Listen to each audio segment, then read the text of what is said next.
9th, 2011. This is Outside the Box, and I'm your host, Alex Hansfree, with you live for the next hour, taking your phone calls, going over the issues of the day, the news behind the news, 503-288-4442.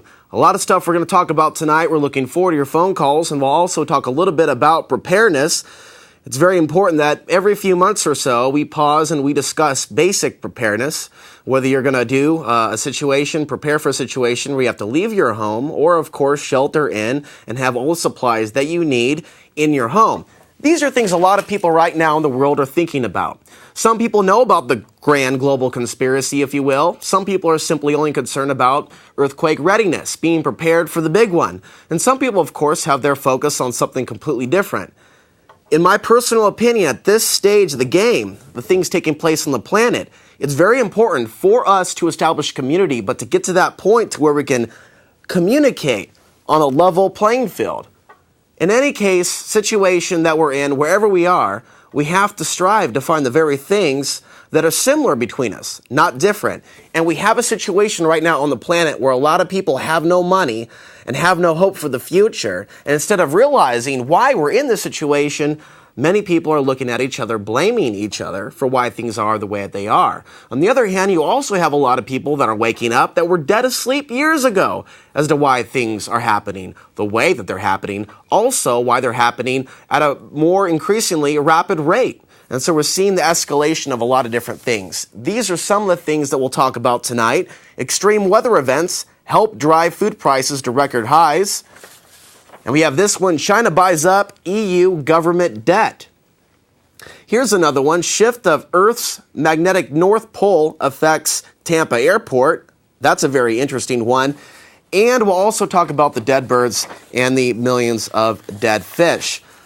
I've been busy working all day at the Portland Expo Center, the Portland Gun and Knife Show. And while a lot of people are out there getting more ammunition, more guns, there's a lot of people out there that aren't looking at getting prepared in terms of a food supply for themselves and their family, their loved ones, and perhaps others. Having stored food is a great thing to have because in a crisis you can barter for a lot of different things. Here's some of the food buckets we have at the Portland Preparedness Center. There's more information at portlandprepared.com, but I want to keep this very, very simple. A lot of people are out there getting guns, getting ammunition for the crisis that's up ahead. The problem is if you have an entire population that only has guns, only has ammunition in terms of their preparedness plan, and you have a whole lot of hungry humans and a major lack of food, in, say, a major city, you have major problems. What we're going to be talking about tonight is some of the things that are readily accessible to you that you might want to be thinking about as you're going to the grocery store, as you're going about your day, as you move into the next year and you see these events escalate.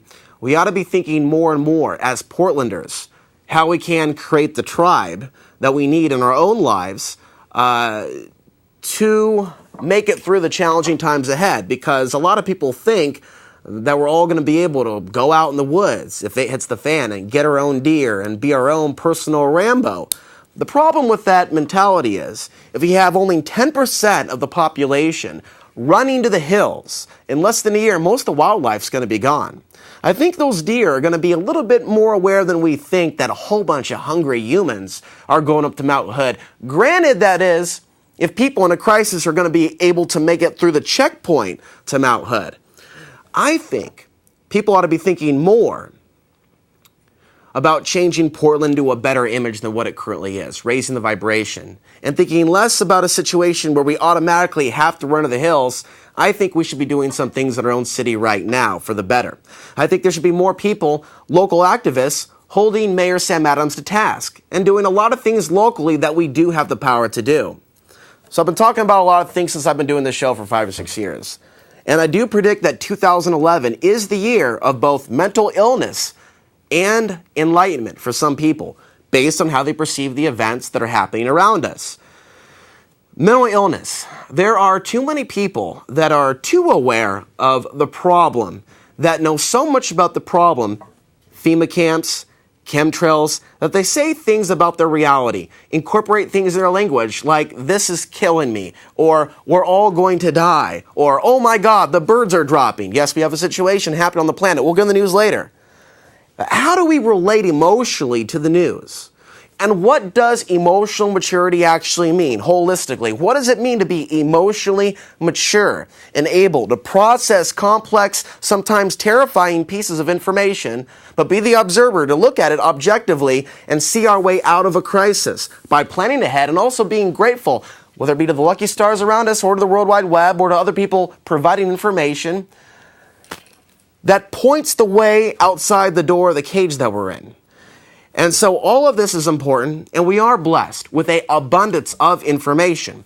Now, the second class of people, those going into a more enlightened, more aware phase, understand that the global elite are aware that there's something coming in the future it's actually frightening them to the point where they're buying up lots of mountain house, for example, and storing it in underground facilities. They're expanding, in fact, at Fort Lewis, their underground facilities, and I've heard from contractors that I've met recently that were reinforcing Fort Lewis with about 5 to 6 feet of concrete, an additional slab of concrete around the facility.